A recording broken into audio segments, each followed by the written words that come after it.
Now, have you ever wondered, where did free healthcare come from? Where did it start? Look, read, and learn. In the Gospel of Matthew 10, 5a, 6 through 8. The Gospel of Mark, which we just heard, 6, 7 through 13.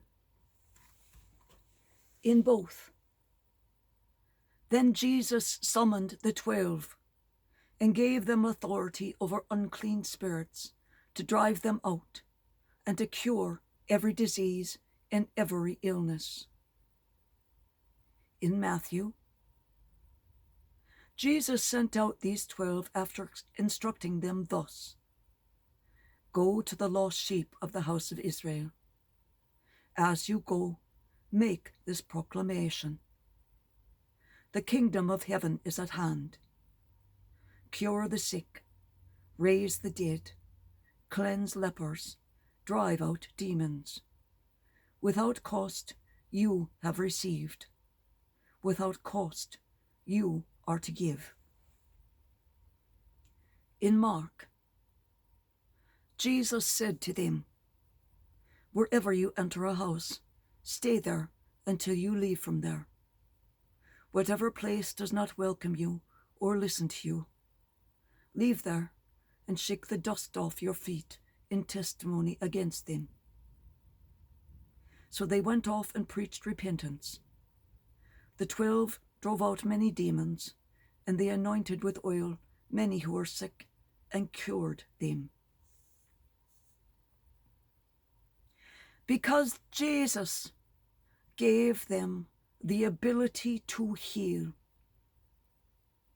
he gave that to his apostles as a gift of the Spirit, and as it remains today, which is why it is referred to as a calling. Jesus required that the healing from those gifts be given as a gift. And this remains true today in most every country of the world, except the United States of America. This is why it is so phrased as the gift of healing. In the United States, healthcare is no longer a gift of the Spirit, but a damning of the soul. If you are a medical school student and profess a belief in God, you are ridiculed for something so unscientific and old-fashioned.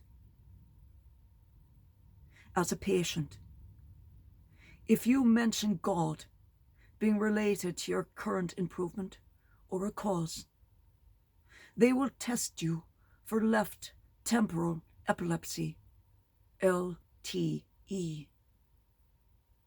Because the great mystics of time are now believed to not have visions of God or angels, but to be having epileptic seizures in their left temporal lobe, through which the visual nerve runs, thus causing visions of people unseen by others.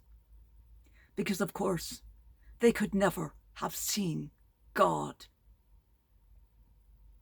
Unfortunately, the diagnosis of LTE has never been able to explain the mystics or alleged seizure sufferers' ability to predict the future with such violent and deadly accuracy, nor explain away any of the prophetic messages.